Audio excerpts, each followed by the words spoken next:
Before we get into any more detail on any of our existing three elevations, let's move on to our final elevation, which is elevation B, so that we can get all of the major big points in place, all the big elements, so that we can kind of work from the largest down to the smallest of details.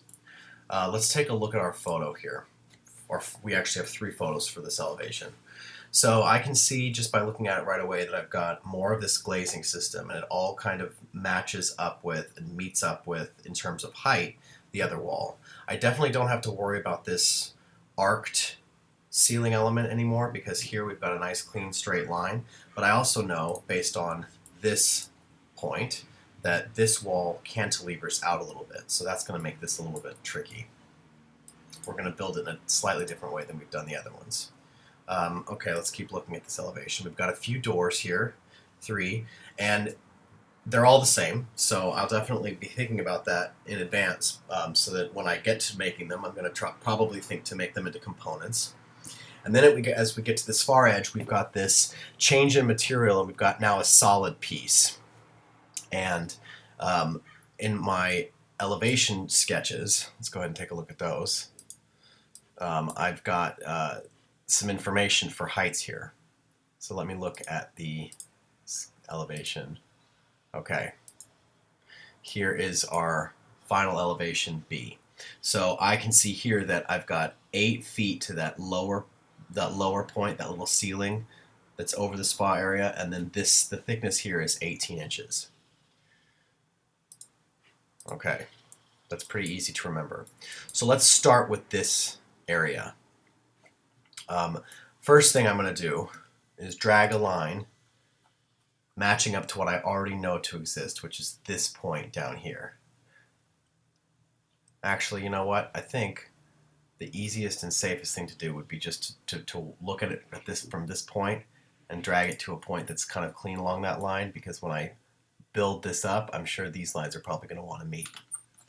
All right, it's getting a little more technical than we need to get right now. So here's the line of our new wall.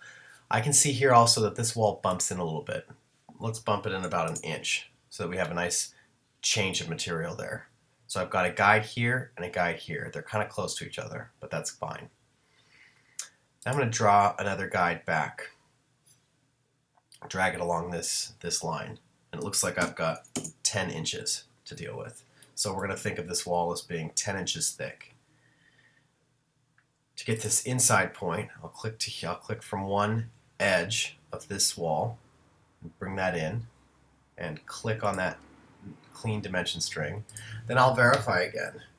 I'll type 4'9" with my tape active as I'm dragging a new guide, and hit enter. It's pretty clean. So like we can see that the scale of this drawing is still working to our favor. I want to get this arced piece out of the way, because I think that looks to be the most difficult, most complicated. I'm going to ignore this information, this radius of 10 foot 4 inches, because that is talking about the outside edge, and I'm not as concerned with the outside edge as I am with the inside edge.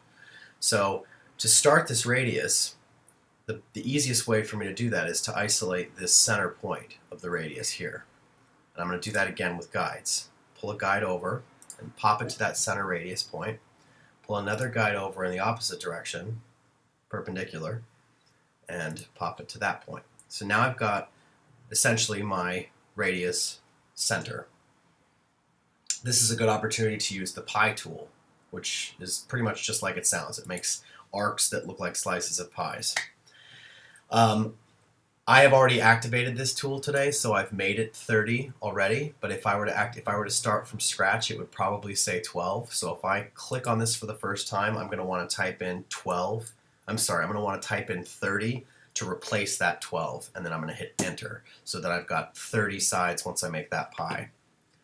All right, let's go ahead and start with that first piece. So the pie tool works just like any of the other arc tools, the rotate, the compass. You start with the center click, so I'm clicking on that point that I just made for myself.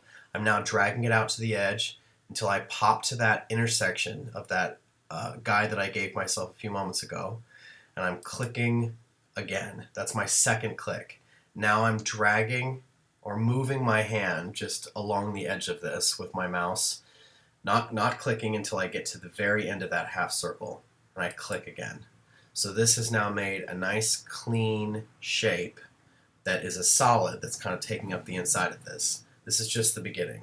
First thing I'll do is I'll group it, then I'll open it up, and we decided that these walls were 10 inches thick, so this is a great opportunity for my offset tool. So I'm going to select offset. I'm going to click once on any point inside this shape, and I'm going to move my mouse to the outside of the shape and type in 10, enter. So I've just offset 10 inches off of that. Now let's trim the pieces we don't need. So I'm clicking from this point to this point to this point, so that I now have this shape on the inside, this shape on the outside, and this shape on the bottom. I'm just going to select with my select tool, drag, and delete the stuff I don't need. I don't need that bottom piece, and I don't need all the stuff in the middle, so I'm going to delete that as well. Now I can take my line tool and continue this straight down until I hit that furthest guide that I gave myself, and click. Drag along the red, 10, enter. Now move this up along the green and click. There we go. Select one more time, just delete this line. Whoops, 1 second. Delete just the line itself. So I want to make sure that I've got this nice clean shape. And I'll do the same thing on this bottom side. Drag this down till it hits that point. This time I'm going to drag it all the way around to this edge, to that 4'9" mark. Click again. And I'm just following the guides. As I move along the red, this time I'm going to hold shift, and I'm going to reference this point up here because I've got a nice reference point for myself. So I'll click to that point again, and then if I take my hand off of shift, let's try that one more time. So I'm holding shift down and clicking here. If I take my hand off shift, it's going to pop to that point, so I don't want to do that. I want it to be on shift and then click, and my final click is that point again. Now I can go ahead and delete just this line. Delete. Okay, last but not least, I can just push this up 8 feet, enter. And we know that we're going to have to put a roof on this. So let's do that in our next step.